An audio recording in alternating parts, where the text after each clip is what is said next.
الحمد لله نحمده ونستعينه ونستغفره ونؤمن به ونتوكل عليه ونعوذ بالله من شرور أنفسنا ومن سيئات أعمالنا من يهده الله فلا مضل له ومن يضلل فلا هادي له وأشهد أن لا إله إلا الله وحده لا شريك له وأشهد أن محمدا عبده ورسوله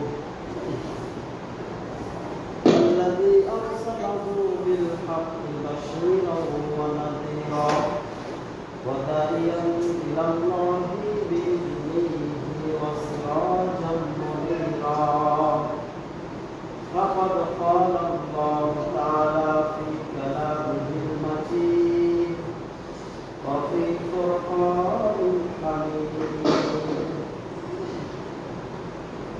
فأعوذ بالله من الشيطان الرجيم بسم الله الرحمن الرحيم يا أيها الذين آمنوا اتقوا الله حق تقاته ولا تموتن إلا وأنتم مسلمون يا أيها الناس اتقوا ربكم الذي خلقكم من نفس واحدة وخلق منها زوجها وبث منهما رجالا كثيرا ونساء واتقوا الله الذي تساءلون به والأرحام إن الله كان عليكم رقيبا يا أيها الذين آمنوا اتقوا الله وقولوا قولا سديدا يصلح لكم أعمالكم ويغفر لكم ذنوبكم ومن يطع الله ورسوله فقد فاز فوزا عظيما أعوذ بالله من الشيطان الرجيم مثل الذين ينفقون أموالهم في سبيل الله بسم الله الرحمن الرحيم طاف القرآن المجيد بل أجمعوا أن جاءهم منذر منهم فقال الكافرون هذا شيء عجيب أئذا متنا وكنا ترابا ذلك وجه بعيد قد علمنا ما تنقص الأرض منهم وإننا لكتاب حفيظ الحمد لله যাবতীয় প্রশংসা আল্লাহ রাব্বুল আলামিনের জন্য যে আল্লাহ রাব্বুল আলামিনের অশেষ মেহেরবানিতে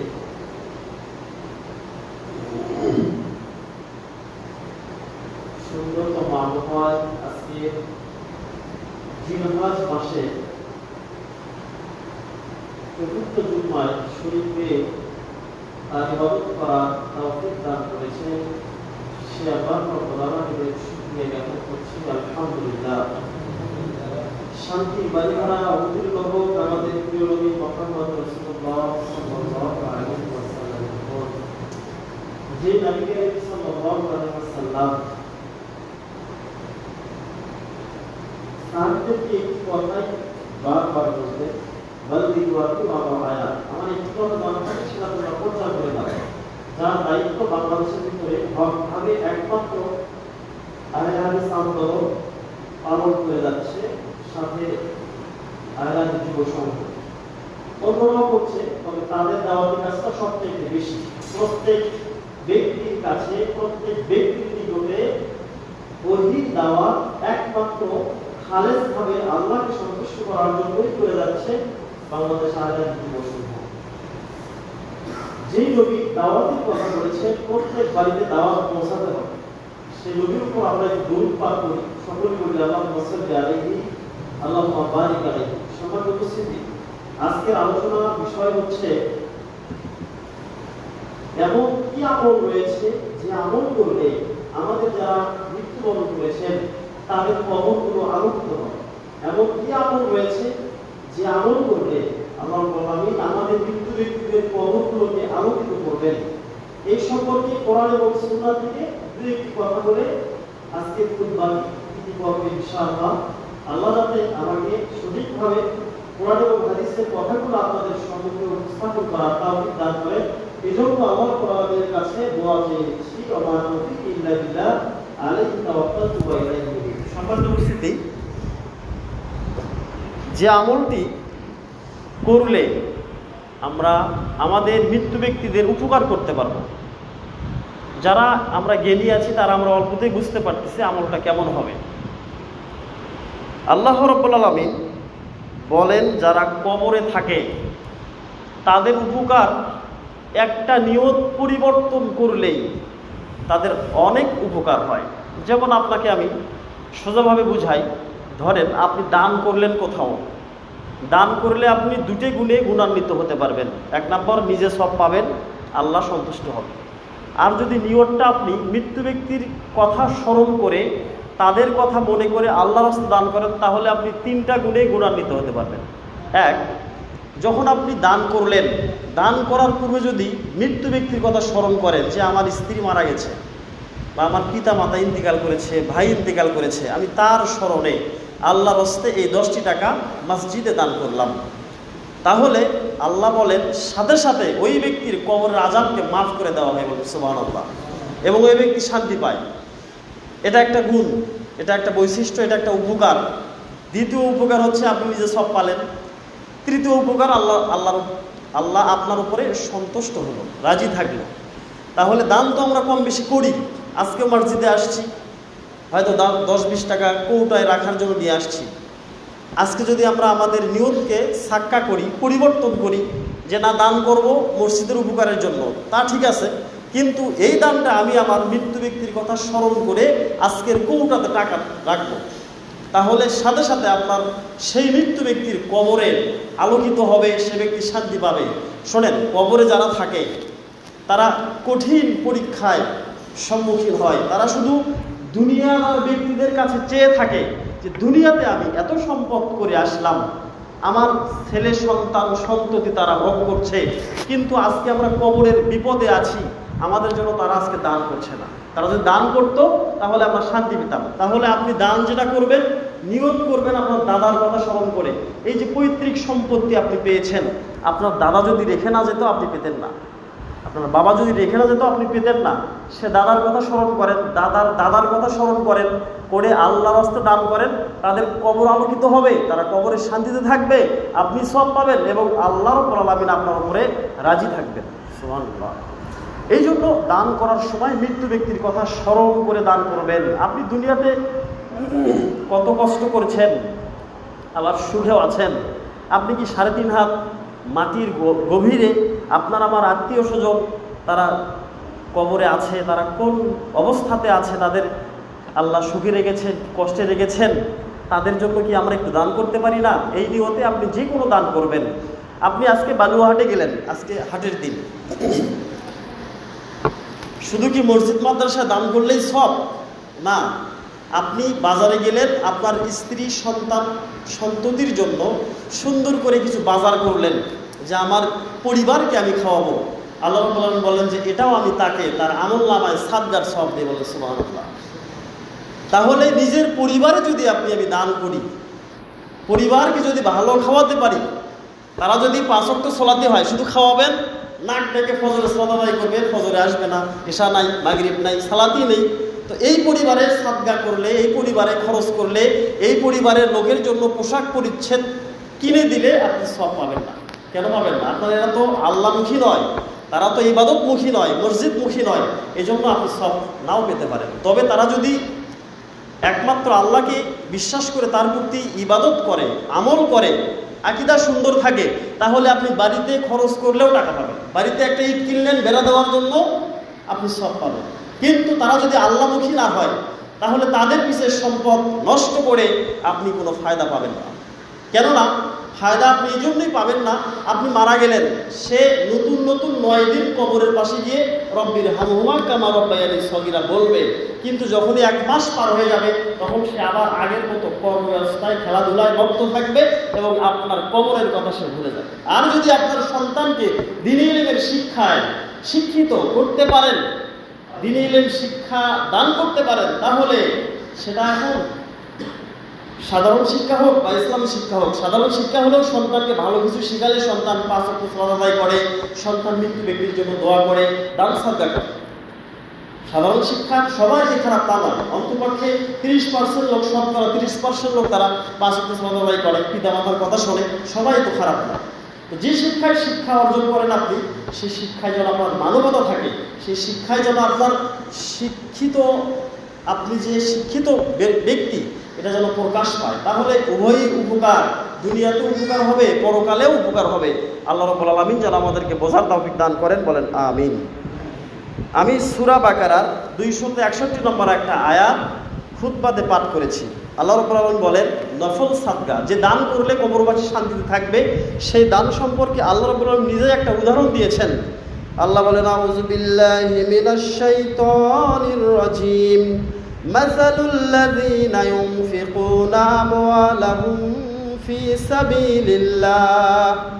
আল্লাহ বললেন, যারা আল্লাহর পথে দান করে তাদের একটা সুন্দর উপমা উদাহরণ রয়েছে। কামাসালি হাব্বাতিন আম্বাতাত সাবআ সানাবিলা ফি কুল্লি সুম্বুলাতিন মিয়াতা হাব্বা। আল্লাহ বললেন, এই দান করার ক্ষেত্রে একটা সুন্দরতম উদাহরণ হচ্ছে, যখন কোনো কৃষক ব্যক্তি একটা মাত্র বীজ মাটিতে বপন করে গেড়ে দেয়, সাবআ সানাবিলা ফি কুল্লি সুম্বুলাতিন মিয়াতা হাব্বা, ওই একটা দানা থেকে আল্লাহ রাব্বুল আলামিন 7টা শীষ দান করে থাকেন, বলেন সুবহানাল্লাহ। এবং প্রত্যেক শীষে আবার 100টা করে দানা দেয়। আমরা গেলাম কয়টা? একটা। হলো কয়টা? 7টা শীষ। প্রত্যেকটা শীষে আবার 100-র উপরে দানা হয়। এবারে আসেন, এই আয়াত এবং সূরা ইউসুফের ভেতরে কিছু কাহিনী রয়েছে। ইউসুফ আলাইহিস সালাম যখন মিশরের কৃষি মন্ত্রণালয়ের দায়িত্ব পেলেন, তখন তিনি সেই দেশের সবাইকে বললেন যে আপনারা সবাই গমের আবাদ করেন, একটা করে গম গাড়লে আল্লাহ 7টা শীষ দেবে, প্রত্যেকটা শীষে 700টা দানা থাকবে। তো তৎকালীন সময়ের ব্যক্তিরা এটা বিশ্বাস করলো না, যে এটা কিভাবে সম্ভব, একটা গাড়লে আমার 700টা হবে, বিশ্বাস হয় না। যারা ঈমান এনেছিল, বিশ্বাস করেছিল, তাদেরকে আল্লাহ এভাবে খুব সুন্দরভাবে ফল দিয়েছেন, তারা অনেক শস্য পেয়েছে। এবারে আসেন, আপনি যে জমি গাড়েন, একটা উদাহরণ না দিলে আপনি বুঝবেন না।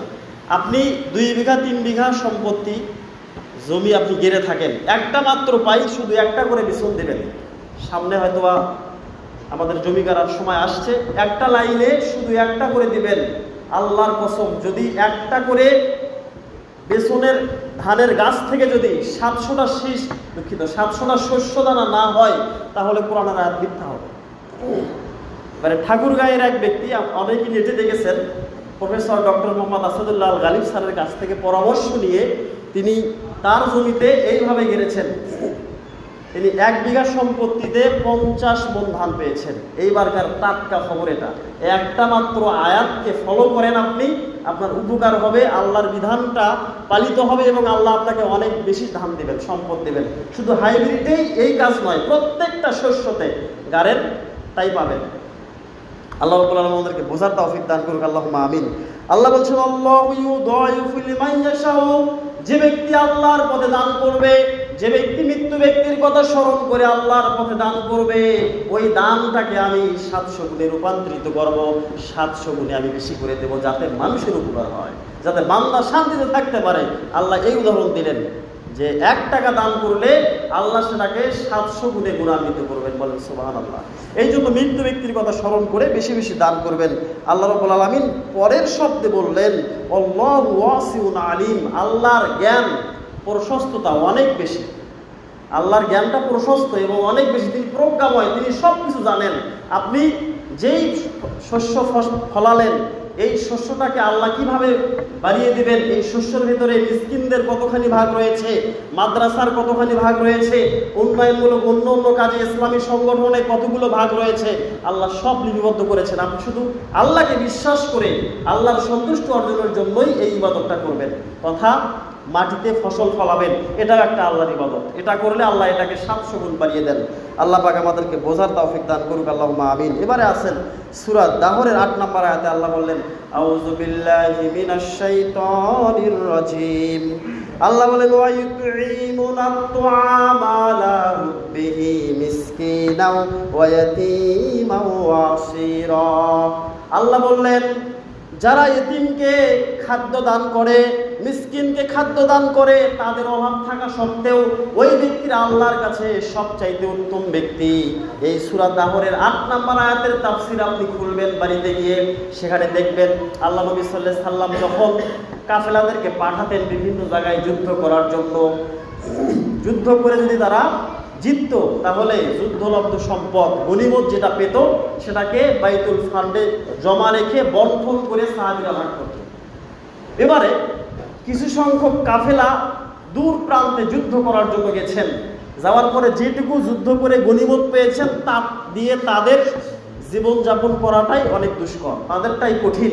এরপরেও যে কুরাইশ অথবা যে অমুসলিমদেরকে তারা বন্দি করত তাদেরকেও তো খাওয়াতে হবে। এই বন্দীদেরকে খাওয়ানোর ক্ষেত্রে সাহাবীদের কোনো সেভাবে তহবিল ছিল না, সেভাবে খাদ্য ছিল না, তারা নিজেরা অর্ধেক খেয়ে বন্দীদেরকে খাওয়াতো। সেই কথা আল্লাহ রাব্বুল আলামিন সেই সাহাবীদের প্রশংসা করে বলছেন, ওয়া ইউতঈমুনাত তুআমা। সেই কাফেলার ভেতরে তারাই গরিব, তারাই আবার নিজেদের খাদ্য অল্প খেয়ে অভাবীদেরকে খাওয়াতো, মিসকিনদেরকে খাওয়াতো, বন্দীদেরকে খাওয়াতো, নিজেরা অল্প খেয়ে তাদেরকে খাওয়াতো পেট পুরে। এইরকম ব্যক্তি যদি পৃথিবীতে কেউ থাকে তাহলে আল্লাহ রাব্বুল আলামিন তাদের প্রশংসা করে বলেছেন, ওয়া ইউতঈমুনাত তুআমা আলা হুব্বিহি মিসকিনা ওয়া ইয়াতীমা ওয়া আসীরা। আল্লাহ রাব্বুল আলামিন ওই সমস্ত ব্যক্তিদেরকে সবচাইতে বেশি ভালোবাসেন, তাদের প্রতি তিনি সন্তুষ্ট যারা নিজে পাচ্ছে না, নিজে কম হচ্ছে, তথা নিজেরই খাদ্যর প্রতি আসক্তি, নিজেরই খাদ্যের প্রতি মহব্বত, টান, আমারই চলছে না, আমি একজন ফকিরকে দিলাম, আমি একজন মিসকিনকে দিলাম, আমি একটা ইসলামিক সংগঠনে দান করলাম। এই ধরনের ব্যক্তি যারা হবে তাদেরকে আল্লাহ সবচাইতে বেশি ভালোবাসবেন। এটাই আল্লাহ রাব্বুল আলামিন সূরা দাহরের 8 নম্বর আয়াতে বলেছেন। এবার আল্লাহ রাব্বুল আলামিন বললেন, যারা হালাল উপার্জন করবে, ইবাদত কবুল হওয়ার পূর্ব শর্ত হালাল রুজি, যারা হালাল উপার্জন করে হালাল উপার্জন থেকে আল্লাহর পথে খেজুরের আটি পরিমাণ সম্পদ দান করবে, তারা সেই দিন হাসরের মাঠে জাহান্নামের আযাব থেকে বাঁচতে পারবে। এবারে আসেন, খুতবার শুরুতে যে কথাটা বললাম, আপনার আমার নিকটতীয় ব্যক্তি কবরে শায়িত আছে, তারা জানি না কোন অবস্থাতে আছে, আল্লাহ বললেন তাদেরকেও বা নিজেকেও কবরের আযাব থেকে বাঁচাতে হলে সামান্যতম খেজুরের আটি পরিমাণ সম্পদ আল্লাহর পথে দান করলে তারা তৎক্ষণাৎ কবরের আযাব থেকে রক্ষা পাবে, নিজেও আমরা জাহান্নাম থেকে রক্ষা পাবো। আল্লাহ বললেন, মান তাসাদ্দাকা বিআদলিন, যে ব্যক্তি আল্লাহর পথে দান করে, ইয়ানি বিকদারিন আও বাকিয়াতিন তামরাতিন মিন কাসাবাতিন তাইয়্যিবাতিন, হালাল উপার্জন থেকে একটি মাত্র খেজুরের আটি সম পরিমাণ অথবা একটা খেজুর আল্লাহর পথে দান করবে, ওয়ালা ইকবালুল্লাহু, আল্লাহ দান কবুল করেন না, ইল্লা তাইয়্যিব, হালাল খাদ্য ছাড়া, হালাল রুজি রোজগার ছাড়া আল্লাহ কোনো দিনও মানুষের দান গ্রহণ করবেন না। সুদ ঘুষ দিয়ে সারা বাংলাদেশ জর্জরিত।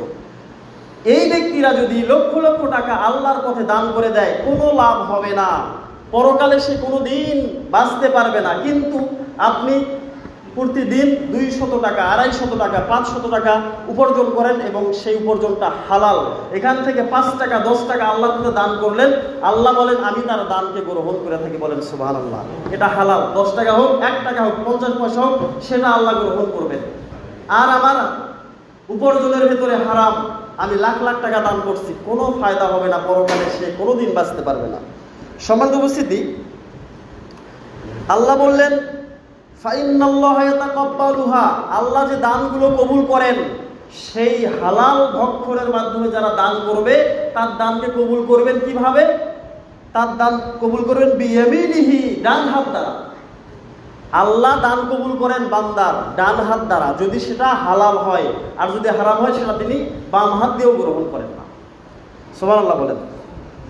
কামা রাব্বি আহাদুকুম ফালুহু হাত্তা ইয়াকুনা মিসলা জাবাদিল বার, আর যে ব্যক্তি হালাল পন্থায় দান করলো 1 টাকা, আল্লাহ সেটা ডান হাত দ্বারা কবুল করবেন, সাথে সাথে এই সম্পদকে হাসরের মাঠে আল্লাহ একটা পাহাড়ের সমতুল্য করে দিবেন, বলেন সুবহানাল্লাহ। তাহলে যদি আপনি 10 টাকা দান করেন, সেটা যদি হালাল হয়, আল্লাহ ডান হাত দিয়ে কবুল করবেন, আলহামদুলিল্লাহ। আর একটা উপকার, এই দানকে হাসরের মাঠে আল্লাহ একটা উহুদ পাহাড়ের সমান বা অন্য কোনো পাহাড়ের সমান বড়ভাবে রূপান্তরিত করবেন, সুবহানাল্লাহ, যা হাসরের মাঠে ঈমানদারদের জন্য অনেক উপকারে আসবে। আল্লাহ রাব্বুল আলামিন আমাদেরকে বোঝার তৌফিক দান করুক, আল্লাহুম্মা আমিন। সম্মানিত উপস্থিতি, আরো একটি হাদিস, হাসরের মাঠে আল্লাহ রাব্বুল আলামিন মানুষের সাথে সরাসরি কথা বলবেন না, দোভাষীর মাধ্যমে, তর্জমাকারী, অনুবাদকের মাধ্যমে আল্লাহ রাব্বুল আলামিন বান্দা বান্দির সাথে কথা বলবেন। খুব মনোযোগ দিয়ে শোনেন। হাসরের মাঠে যখন বিচার হবে, মানুষের করুণ পরিণতি হবে।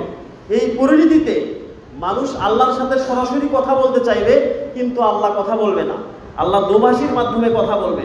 আল্লাহ যদিও সব ভাষায় জানেন, সব ভাষায় বোঝেন, কিন্তু তিনি দোভাষী ছাড়া কোনো ব্যক্তির সাথে কথা বলবেন না।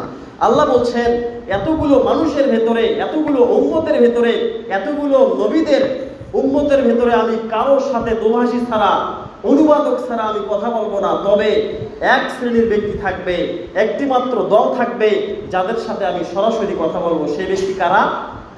সেই ব্যক্তি হচ্ছে তারা যারা আল্লাহকে ডান হাত দ্বারা দান করে থাকে।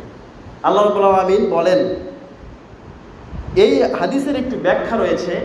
ব্যাখ্যাটা এরকম, হাসরের মাঠে আল্লাহ রাব্বুল আলামিন এক এক বান্দাকে ডাকবেন, তার সামনে, তার বিচার কার্যালয়ের সামনে ডাকবেন। ডাকার পরে ফেরেশতার মাধ্যমে তাকে বলা হবে, ফেরেশতার মাধ্যমে বলা হবে যে বান্দা তুমি তোমার ডান দিকে তাকাও। বান্দা যখন ডান দিকে তাকাবে, সে ছোট ছোট কিছু নিয়ামত দেখতে পাবে। এবারে বান্দাকে ফেরেশতা বলবেন, বান্দা তুমি তোমার বাম দিকে তাকাও। তখন সে বাম দিকে তাকাবে, বাম দিকে তাকিয়ে দেখবে ছোট ছোট কিছু নিয়ামত। সামনের দিকে তাকাতে বলা হবে, সামনের দিকে তাকালের সাথে সাথে সে আগুন দেখতে পাবে। আর একটি হাদিসে এসেছে, এই আগুনের তাপ ওই ব্যক্তির ললাটে, কপালে এসে তাপ লাগবে। এবারে ফেরেশতা তাকে বলবেন যে ভাই রে, আল্লাহর বান্দা শুনে রাখো, তুমি যখন ডান পাশে তাকাছো, ডান পাশে তাকালের সাথে সাথে তোমাকে কিছু নিয়ামত দেখানো হয়েছে। যেই নিয়ামত তুমি তোমার দুনিয়াতে আল্লাহর পথে 2 টাকা 4 টাকা দান করতে, কিছু সম্পদ, কিছু ধান চাল দান করতে, সেই নিয়ামতটা তুমি আজকে ডান পাশে দেখতে পাচ্ছ। আবার বাম পাশে কিছু নিয়ামত দেখতে পাচ্ছ, মানুষকে জ্বালিয়ে প্রকাশ্যে গোপনে কিছু দান করেছো, সেই নিয়ামতটাও দেখতে পাচ্ছ। যখন তোমাকে সামনের দিকে তাকাতে বলা হলো, সামনের দিকে তাকালে আর আগুনের লেলিহান শিখার তাপ তোমার কপালে এসে লাগলো, এটা হচ্ছে তোমার জন্য জাহান্নাম। এই দান যদি তুমি দুনিয়ার বুকে না করতে, তাহলে আজকে তোমাকে এই আগুনের ভিতরে নিক্ষেপ করা হবে। সুবহানাল্লাহ। তাহলে যে দান করবে হালাল উপায়ে ইনকাম করে, সেটা যদি আপনার ডান হাত দিয়ে করেন তথা গোপনে, তাহলে হাসরের মাঠে ডান দিকে কিছু নিয়ামত আপনি দেখতে পাবেন। আর যদি প্রকাশ্যই করেন, প্রকাশ্য দান করা যায়, তাহলে সেটা বাম পাশে কিছু নিয়ামত দেখতে পাবেন। আর যদি দানই না করেন, আর যদি মনে করেন হুজুররা শুধু এগুলো কথা এমনিতে বলে যায়, শুধু দেওয়ার ধান্দা, এই চিন্তা চেতনা যদি কারো অন্তরে থাকে, তাহলে হাসরের মাঠের সামনে যে আগুনের লেলিহান শিখা থাকবে, সেখানে আল্লাহ তাকে ঢুকাবেন। আল্লাহু ফাযিল বিনাল্লাহ। তাই আল্লাহ বললেন যে আমি হাসরের মাঠে বান্দাকে ডান পাশে তাকাতে বলবো, বাম পাশে তাকাতে বলবো, সামনে পিছনে তাকাতে বলবো। সে যদি দুনিয়াতে কোনো ইবাদত না করে, তখন যদি দান সাদকা না করে, তাহলে সে আগুন ছাড়া কিচ্ছু দেখতে পাবে। আর যদি সে সামান্যতম হলেও খেজুরের আটি পরিমাণ সম্পদ সাদকা করতে যদি বলা হয়, সেটাও যদি করে, তাহলে সে হাসরের মাঠে নিয়ামত পাবে। এবারে আসেন, আল্লাহ তাআলা বলেন 7 শ্রেণীর ব্যক্তি আরশের বিশেষ ছায়াতলে থাকবে। তার ভিতরে এক শ্রেণীর ব্যক্তি যারা আল্লাহর রাস্তায় দান করে, ডান হাত দান করে, বাম হাত জানে না, এমন ব্যক্তিদেরকে আল্লাহ তাআলা আরশের বিশেষ ছায়া দিবেন। এরপরেও আল্লাহ বলেন, এরপরেও হাসরের মাঠে অনেক লোক থাকবে, তাদেরকে ছাতা আকারে কিছু মেঘের খন্ড এসে তাদের উপরে ছায়া দান করবে। সুবহানাল্লাহ। ছাতা আকারে কিছু মেঘের খন্ড এসে কিছু ব্যক্তির উপরে ছায়া দান করবে। সেই ব্যক্তিগণ কারা? তাদের পরিচয় কি? তাদের পরিচয় হচ্ছে যারা অল্প কিছু, বেশি দান করতে পারে না, সম্পদ কম, যা আছে যা ইনকাম করে সেখান থেকে আল্লাহর পথে দান করে। হাসরের মাঠে এই ব্যক্তিদেরকে আল্লাহ তাআলা মেঘের খণ্ডকারে ছায়া দান করবেন, যাতে হাসরের মাঠে কষ্ট না হয়। সম্মানিত উপস্থিতি, দানের ফজিলত সম্পর্কে যে হাদিসগুলো শুনলেন, আরো অনেক আছে, অনেক পড়া যাবে, জুমার খুতবা, সময় খুব সংক্ষেপ। যেটুকু বললাম এইটুকু বুঝে মৃত্যু ব্যক্তির কথা স্মরণ করে আপনারা আল্লাহর পথে দান করবেন, সেটা মসজিদে হোক। তবে মসজিদে দান করার ক্ষেত্রে একটা সতর্কবাণী, এটা অনেক ব্যক্তিগণই বলেন না তাদের স্বার্থের কারণে। আমি বলছি, যাদের উপরে যাকাত ফরজ হয়েছে, যাকাতের কোনো টাকা, যাকাতের কোনো ধান কোনো ব্যক্তি যদি মসজিদে দেয় তাহলে সে গুনাহগার হবে। যাকাতের 8টা ভাগ রয়েছে সূরা তাওবার 7 পারায়াতে। ইন্নামাস সাদাকাতু লিল ফুকারা'i ওয়াল মাসাকিন ওয়াল আমিলিনা আলাইহা ইলা আখিরিল আয়াত। 8টি ভাগের কথা আছে, সেখান থেকে 2-1টি ভাগ কেটে যায়। আর বাকি 6 বা 7টি বা 5টি যে ভাগ আছে সেখানে আপনাকে যাকাতের সম্পদ বন্টন করতে হবে, মসজিদে নয়। মসজিদ হচ্ছে শুকরানা স্বরূপ। আপনি আজকে দোকানে খুব ভালো বিক্রি করলেন, ওখান থেকে 500 টাকা 1000 টাকা মসজিদে খুশি হয়ে দিলেন, এটা আপনি করবেন। আপনার কাছে প্রচুর ফল হয়েছে, এটা বিক্রির প্রথম টাকা মসজিদে দিলেন। আপনি যে কোনো ব্যবসায় আছেন জড়িত, যে কোনো কিছু করেছেন, আপনার অনেক সুন্দর ধান হলো, ওখান থেকে এক মুখ খুশি হয়ে মসজিদে দান করলেন, আপনি করতে পারবেন। কিন্তু যাকাত বের করে মসজিদে দেবেন, এটা আপনার জন্য হারাম। তবে যাকাতের সম্পদ মাদ্রাসায় অবশ্যই দেবেন, উন্নয়নমূলক কাজে দেবেন, ইসলামিক সংগঠনে দিবেন, অবশ্যই দিবেন, কিন্তু মসজিদে দেওয়া যাবে না, এটা সতর্ক থাকবে। অনেক সময় যাকাতের সময় আসলে যাদেরকে যাকাত যারা নিতে যায় তাদেরকে বলা হয় যে এই ধানটা গন্ধরবাড়ি মাদ্রাসার জন্য, এই ধানটা গন্ধরবাড়ি মসজিদের জন্য। মসজিদে আপনি কেন দেবেন? মসজিদ যাকাত খায় না, মসজিদের শুকরানা, খুশি হয়ে যেটা দেওয়া হয় সেটা মসজিদের জন্য। আল্লাহ রাব্বুল আলামিন যেন আমাদেরকে সঠিকটা বোঝার তৌফিক দান করে, বলেন আল্লাহুম্মা আমিন। কিন্তু যারা মসজিদ কমিটি আছেন মনোক্ষুণ্ণ হয়েন না যে এটা কোনটা হলো। আপনি যে কোনো হুজুরের কাছে শুনেন, কোথায় রিসার্চ করলে আপনার ভালো হয় সেখান থেকে শুনেন যে ফুলবাড়ির জাহিদ এসে বলে গেল যে যাকাতের সম্পদ মসজিদে দেওয়া হারাম, আল্লাহ কোরআনে হারাম করেছেন, আপনি হালাল করলেই কোথায় পাবেন? আল্লাহ পাক বোঝার তৌফিক দান করুন, আল্লাহুম্মা আমিন। তাহলে যে কথা বললাম, দান করবে মৃত্যু ব্যক্তির কথা স্মরণ করে আল্লাহর হস্তে, তাহলে 3টা গুণে গুণান্বিত হবেন। আল্লাহ রাব্বুল আলামিন যেন দান সম্পর্কিত যে কথাগুলো বললাম আমাদের সবাইকে যেন আমল করার তৌফিক দান করেন, বলেন আমিন। আকুলি কওলি হাযা আস্তাগফিরুল্লাহ ওয়া লাকুম ওয়া লিসাইরিল মুসলিমিন।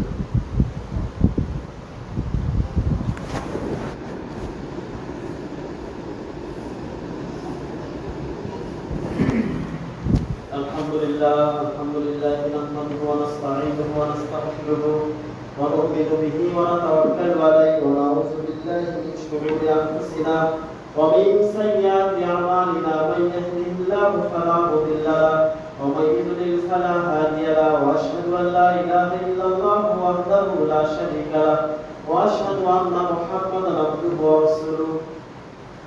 সম্মানিত উপস্থিতি, দ্বিতীয় খুতবায় একটি কথা, দান সম্পর্কে যেহেতু আলোচনা করলাম, আসলে দানের জন্যই মূলত আজকে খুতবা দেওয়া। খুতবাটা এই জন্যই, এটা আমার নিজের জন্য নয়। আল্লাহ রাব্বুল আলামিন বলেন, যারা ইসলাম প্রতিষ্ঠা করার ক্ষেত্রে, ইসলাম প্রচার করার ক্ষেত্রে মানুষের দ্বারে দ্বারে গিয়ে চাইবে ইসলামকে প্রতিষ্ঠা করার জন্য, ভালোভাবে বুঝবেন, ইসলাম প্রতিষ্ঠা করার জন্য মানুষের কাছে গিয়ে চাইবে, তাদের মর্যাদা আল্লাহ রাব্বুল আলামিন বাড়িয়ে দিবেন। তাহলে আল্লাহ যদি আমার মর্যাদা বেড়ে দেয়, তাহলে আমি ইসলামের জন্য যদি আপনাদের কাছে চাই, তাহলে আমার সম্মানে কোনো ক্ষতি হবে না। হয়তো বা কারো কাছে দেখতে ক্ষতি হবে যে এটা কেমন কথা। শোনেন, আমার একটি মাদ্রাসা আছে, আপনারা অনেকেই জানেন, আমি কোনোদিন মাদ্রাসার জন্য কারো কাছে চাই না। আল্লাহ এটা প্রতিষ্ঠা করার তৌফিক দিয়েছেন, এটা চালানোর দায়িত্ব না, তিনি চালাবেন। কিন্তু আমি আজকে আপনাদের সম্মুখে এসেছি আহলে হাদিস আন্দোলন এর অঙ্গ সংগঠন বাংলাদেশ আহলে হাদিস যুব সংঘের কর্মী সম্মেলন ঢাকাতে, ঢাকা রমনা ইঞ্জিনিয়ারিং ইনস্টিটিউট মিলনায়তনে। সেইখানে গাইবান্ধা পশ্চিম সাংগঠনিক জেলার আমি একজন দায়িত্বশীল, সেই হিসেবে আপনাদের মাঝে এসেছি। যদিও আপনারা সবাই আমাকে চেনেন, আমার নানা বাড়ি এখানে, আমার শ্বশুর বাড়ি এখানে, সবাই আমার পরিচিত, সবাই আমাকে চেনেন। আমারও একটা সুন্দর মসজিদ আছে, সেখানে ঈদের পর থেকে যাওয়াই পড়ে না। এই সংগঠনের পিছনে সময় এবং শ্রম ব্যয় করছে শুধু আল্লাহকে সন্তুষ্ট করার জন্য। ইসলাম প্রচার যদি কেউ হকভাবে করে থাকে, তাহলে আহলে হাদিস আন্দোলনই একমাত্র সঠিকভাবে ইসলামের দাওয়াত মানুষের দ্বারা দিচ্ছে। কর্মী সম্মেলন রাজশাহীতে 1 বছর হয়, পরের বছর ঢাকাতে হয়। কেননা বরিশাল, সিলেট, দক্ষিণবঙ্গের যত ব্যক্তি তাদের রাজশাহী আসা কষ্ট হয়, তাদের সহজ হয়, এই জন্য ঢাকাতে একটা কর্মী সম্মেলন দিতে হয়। কর্মী সম্মেলন অনেক ব্যয়বহুল খরচ, এজন্য আমাদের গাইবান্ধা জেলাকে 20,000 টাকার একটা কোঠা দিয়েছে। যদিও আপনাদের পক্ষে এতগুলো টাকা দেওয়া সম্ভব নয়, যতটুকু সাধ্য অনুযায়ী আপনাদের কুলায়, মা বোন যারা এসেছেন, যারা দিনদার ভাই আছেন, তারা আপনাদের মৃত্যু ব্যক্তির কথা স্মরণ করে সালাতের পরে দয়া করে একটু সে মৃত্যু ব্যক্তির কথা মনে করে আল্লাহর রাস্তায় যুব সংঘের তহবিলে দান করবেন। আমরা দানের কুপন নিয়ে এসেছি, রসিদ বই নিয়ে এসেছি। আপনারা যে যত পরিমাণ পারেন আল্লাহর রাস্তায় যুব সংঘকে সামনের দিকে এগিয়ে নিতে আপনাদের যা করা দরকার আপনারা অবশ্যই করবেন। আমাদের যুব সংঘ অফিস থেকে আমাকে এখানে পাঠিয়েছে, যেমন আমার বাড়ি শ্বশুর বাড়ি, ওখানে আপনার গেলেই ভালো হবে, যার জন্য আমার আশা। এই জন্য আমি আসছি। আপনারা সবাই সালাতের পরে লিপিবদ্ধ করে দিবেন কে কত দিতে পারবেন আল্লাহর রাস্তায়।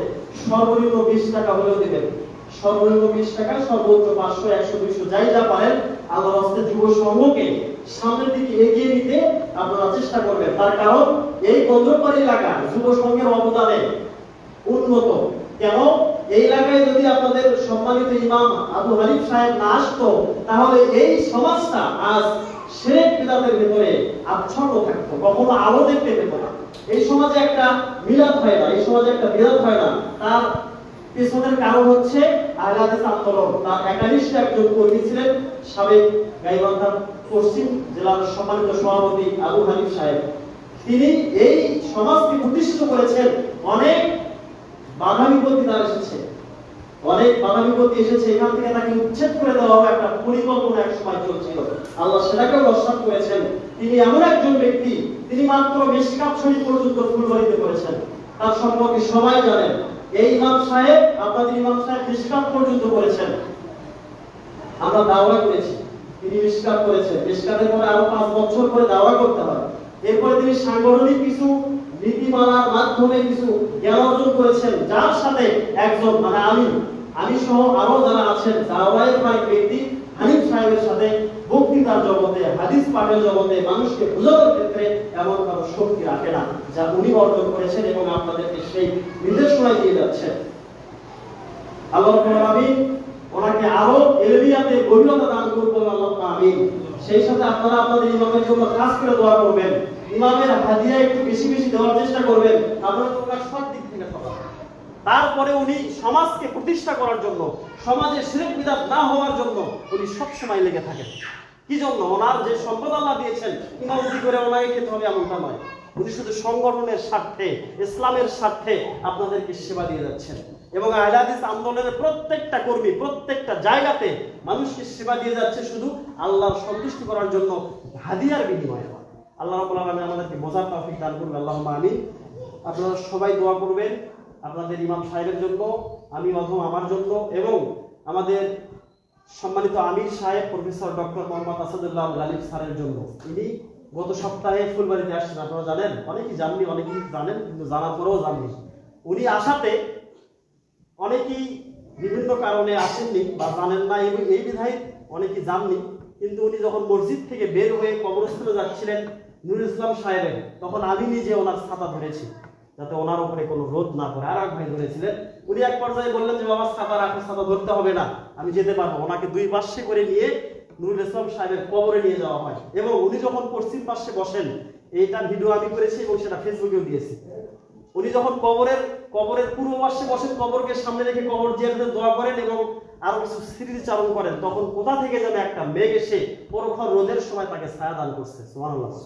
হক্কানি ব্যক্তিদেরকে আল্লাহ সাহায্য করেন, আল্লাহ সম্মানিত করেন, যা গোবিন্দগঞ্জের মানুষ সেই প্রফেসর ডক্টর আসাদুল্লাহ গালিবকে চিনে না, আল্লাহ চিনে থাকেন এবং ফেরেশতা মণ্ডলী তাকে সম্মান করেছেন। এমনকি মসজিদ পর্যন্ত আসা পর্যন্ত ওই মেঘের খণ্ড আর যায়নি।